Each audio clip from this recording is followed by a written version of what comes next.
Speaking to Ms. Joanne Ogeer, who is the Secretary General of the Communications Workers Union. Pleasant good evening, ma'am. And of course, a Happy New Year and all the best for 2024. Welcome to the Observer. Thank you very much, Mikee K. Good night, Trinidad and Tobago. Yeah. Now, you're calling for an investigation into who caused Minister of Public Utilities Marvin Gonzalez to misinform the Parliament on November 1st about the ransomware attack against the telecommunications services of Trinidad and Tobago. You said it is our belief a further investigation should now take place into the source of the information as allegedly provided by Mr. Kamal Georges and allegedly approved by the General Manager of Operations and Administration. Why is this so complex that simply, when you look at the chain of command, you just narrow in on that and say, listen, this has to be the culprit. Why is all this hiding and why is the information not forthcoming? So, Mikee K, your question is just as good as mine. And the reason the union is steadfast on what actually transpired, and I need to be very pellucid in my utterances because I do not want it to come across as if I am defending the former CEO, Ms. Lisa Agard. As a matter of fact, I am going ahead or I am supporting something that she said, which, and I would say it in my words, Kamal Georges and the GM of Administration and Operations, they were both thrown under the bus. So now it puts a different spin onto who gave her the information. So I would also want to say, Kamal Georges, if he got information, it is imperative and important to find out who substantiated that information for him to feel comfortable to have that statement approved by the GM of Admin and Administration, and then to pass it to the CEO. The CEO must be in a particular position to be comfortable to then refer that information to the board, to the chairman of the board, or the minister. I don't believe at the level where she sits, she's supposed to now say, I wonder if I could really go based on this. Kamal Georges, he is the Senior Manager of Environmental, Social and Reputation Management. All of that long title just means he's the PR person or the corporate communications person in the company. And he is supposed to be responsible for any correspondence that comes out from the company. So if Ms. Agard said in her statement to the Guardian that Kamal Georges was the person who brought the statement, it was further approved and then brought to her, Kamal Georges need to explain who substantiated that information and where he got that from. And that is important, and that's the nexus that we have to look at, Mikee K.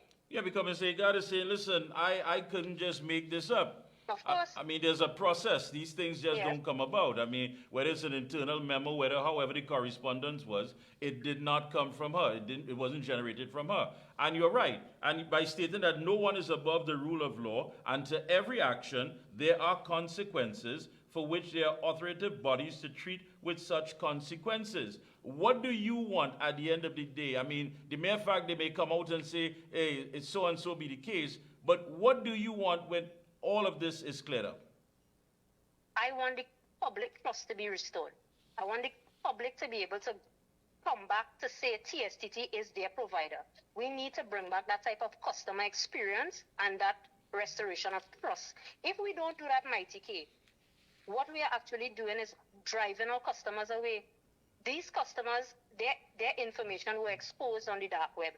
And I mean, truth be told, I am of the firm belief that all this exposure and talk and tit for tat and all these things that are now coming out is only because the Prime Minister's information is out there, the Chief Justice and all these persons and in the echelons of high offices, because their information came out.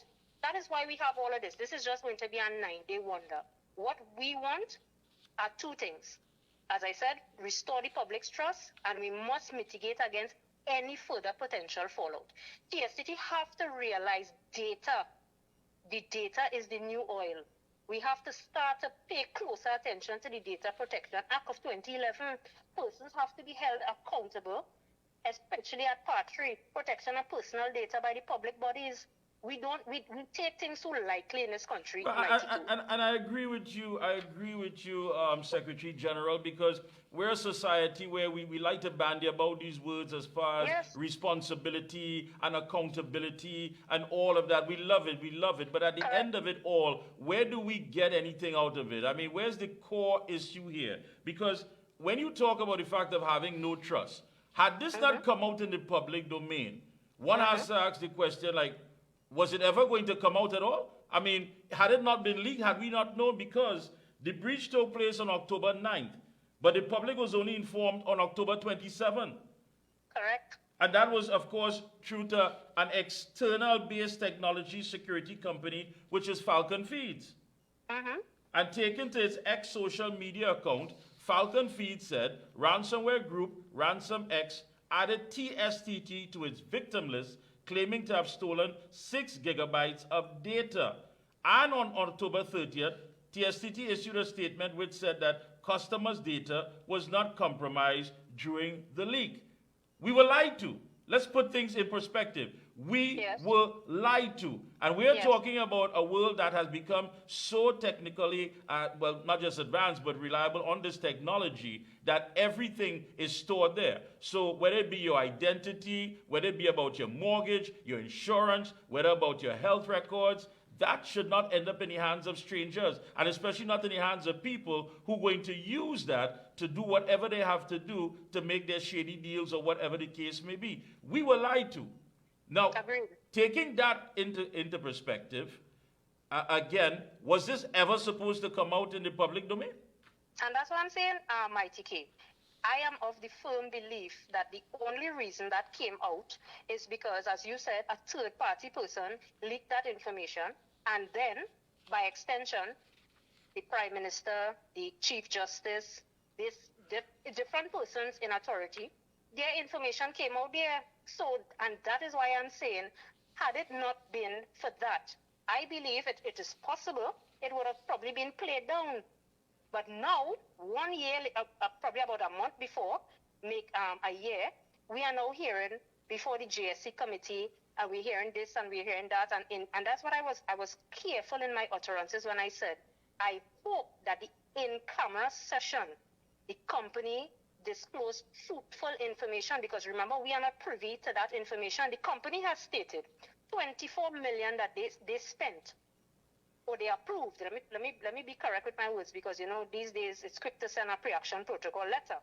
So the company indicated $24 million was approved for cybersecurity, and yet this happened.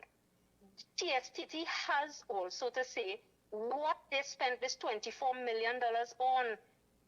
As I indicated this morning to another media house, could we safely say that we have a robust IT security system? Do we have a system operating center? Is the system vulnerable still? Are we doing vulnerability testing? What are we doing? And I don't want to stray off the point, but I need again to bring another point. The company boasted July 2022 about a restructuring exercise. The then Shiva Ramnarayan, former CFO, Chief Financial Officer, he boasted based on the restructuring in 2022, the company yielded profits. But they would not say, and you will not hear this in the public domain, that TSTT is working on a skeletal staff. They have since sent home IT infrastructure engineers, IT support analysts. Yeah, that's true. IT support technicians. There are no subject matter experts there to monitor and mitigate mechanisms. But hold on a second, Secretary General. I mean, that in itself raises an alarm. If it is that more money is being pumped, money, of course, that cannot be accounted for, or we can't get answers for it, then if it's not going on staff, if it's not going on software or any of those things as far as infrastructure, then what is all this money for, or for whom? And when I get that answer, I will probably share it with you, because that is a question that we are asking as well. That is a question that the union has been asking for a very long time. And I want to come back, Mikee K, to Kamal Georges. And it's not personal, but let me tell you how these things work. Kamal Georges came from CNC3, I believe it was. Yes. And he's in TSTT now, as I indicated, as Senior Manager of Environmental and Social Reputation Management. All of that just to say he's a corporate communications person or a PR person. To date, the union is not in possession of any correspondence from the company that is stating that Mr. Kamal Georges has joined the employ of TSTT as X, Y, and Z. Every time we asked about him, it was a big secret. The union have in our possession a document which we got through the Freedom of Information Act, right? And we saw his scores. We saw his scores in his interview, but I don't know who he knows in TSTT. I don't know who sent him in TSTT, but he adds no value to TSTT. He's not the face of TSTT. Mr. Graham Sweet was the former corporate communications person. Everything TSTT had, the corporate communications person is there as the face of TSTT. Where's Kamal Georges? This is the first time I'm hearing his name popping up, and his name is popping up in what? Mayhem. So I am saying, Mikee K, with all due respect, Miss Lisa Agard has demitted the organization. I don't know for what reason, if she was terminated, if she resigned, I don't know, and I'm not here to discuss that. But culpability is just to be laid at the feet as well of Kamal Georges. And the union is calling for Kamal Georges to, and I don't want to say to be terminated, I don't want to say that, but he has to be held accountable. And he is also culpable for the actions thus far. And these are not my words. These are the words of the former Chief Executive Officer, Ms. Lisa Agard. Yeah, and you're right, Secretary General, because Ms. Agard made it, she said that, is it that Mr. Gonzalez read the wrong details despite having updated information stated by Ms. Agard? You know, I mean, if you had updated information, then is it that somebody deliberately misguided you or just simply, we don't know. I mean, this in itself reeks of corporate unprofessional behavior. Agreed. And we have to get answers. We must get answers on this. Because we're hearing about a lot of money. We owe the public answers. Yeah, we're hearing about a lot of money. But again, we're not hearing where this money is being spent. I mean, you said it's a skeleton staff that they're operating on. Infrastructure seems not to be a priority. Security mechanisms seem also not to be a priority as far as safeguarding information. Then what is really going on in TSTT? Mikee K, what we have a lot of square pegs in round holes. That is what is going on in TSTT. TSTT is now on the verge of trying, and when I say trying, the union met with the company last week. I believe it was January the 11th, and we had a very productive meeting, very productive meeting. But in order for both parties, company and union, to work together, there must be trust and respect. Yeah. But the company does not, well, let me say it this way. In the past, the company refused to listen to the union because they look at the union as rabble-rousers. They don't respect us as stakeholders. I have seen thus far, and I'm giving this new CEO, acting CEO, Mr. Kent Weston, a fair opportunity, just as the members will give me a fair opportunity as their Secretary General. Understood. But I have to give him a fair opportunity to work with the union. They have to listen to ideas. Well, one would think so, Secretary General, because I mean they've shown quite clearly that they're in no position to act in a manner as not to correspond or communicate with you. But that brings us to the end of it. Any closing comments quickly, because we've got to wrap up? No, my closing comment is exactly what I started with. Kamal Georges have to be held accountable. Break him across the coals and ask him to verify and state and explain to the public at large where you got the information from. And That's it. We'll be reaching out to you to get an update on this as it develops. I want to thank you so much for taking time out and sharing that with the nation. It was my pleasure. Thank you so much. Take care. Have a good night.